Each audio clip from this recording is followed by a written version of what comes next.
Hi, welcome to HubSpot Hangout, the place where you can learn and grow your HubSpot knowledge. I'm Robbie Wells, and today I'm going to show you real example scenarios of how you can segment your HubSpot data and contacts and work more efficiently.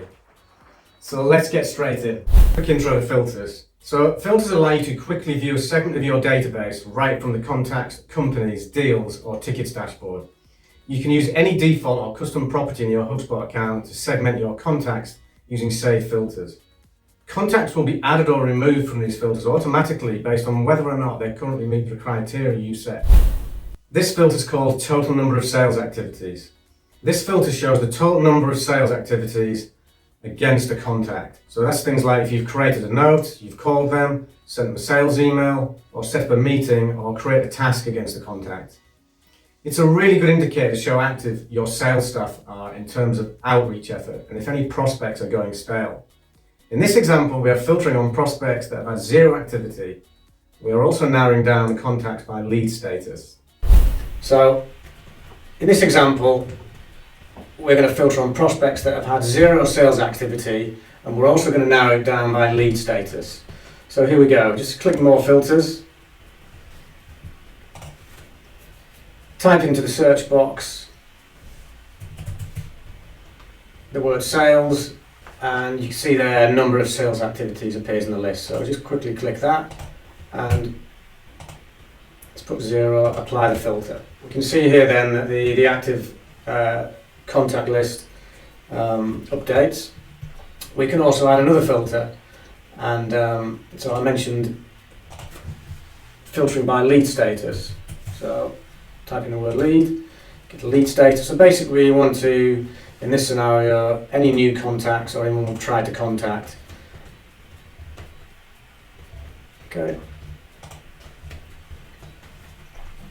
And here's the list. We've got 4 contacts here that potentially meet this criteria. This filter we've named last contacted. So this filter shows the last time a call, an email, or a meeting was logged for a contact.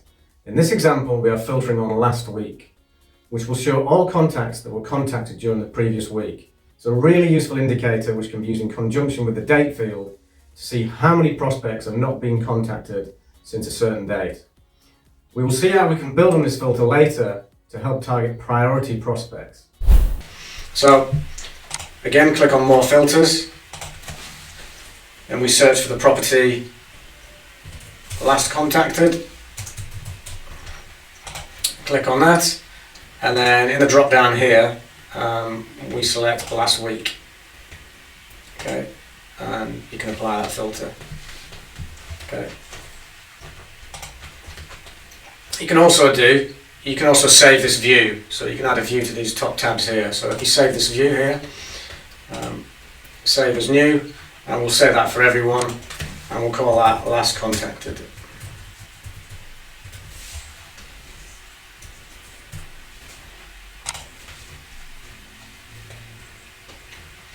Then this appears on the tab here, so you can then switch from all contacts and then very quickly to this saved view, which is using that filter we just created. This filter is called number of page views. This shows broad indication on how active a prospect has been on your website. In this example, we narrow down all prospects that have over 10 page views. Later, we'll see how this contact parameter can be used in the HubSpot scoring calculation to help prioritize prospect outreach. Again, click on more filters, filter for number of page views, and we're going to say it's greater than or equal to 10. Click apply filter.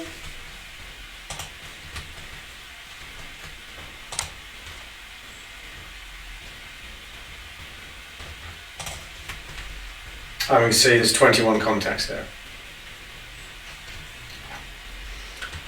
Okay. What you could also do, you could add an and there. The number of page views is greater or equal to 10, and you could also add the last page seen. So basically, if you had a campaign or landing page, you could put the URL of that landing page in there, and then you're going to know that their last touch point is going to have been that current campaign. So you would just then put in the URL. So let's say that URL contains landing -2, for example, you'd create that and obviously reply. But obviously we haven't got, in this case, we haven't got a landing page called landing -2, so that's why it's showing 0. This next filter incorporates two HubSpot built-in filters called lead status and owner assigned date. In the example, we want to view how many contacts have no lead status or contacts whose owner assigned date is unknown. So click on more filters and lead status is unknown, and then we're also going to filter on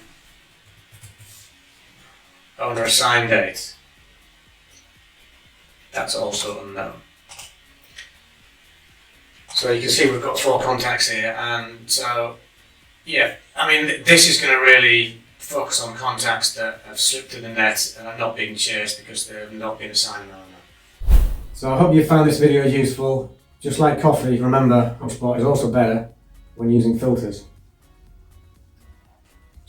Please remember to click the subscribe button to get the latest HubSpot tutorials. This is Robbie Wells from HubSpot Hangout. Hanging up till next time. See you then.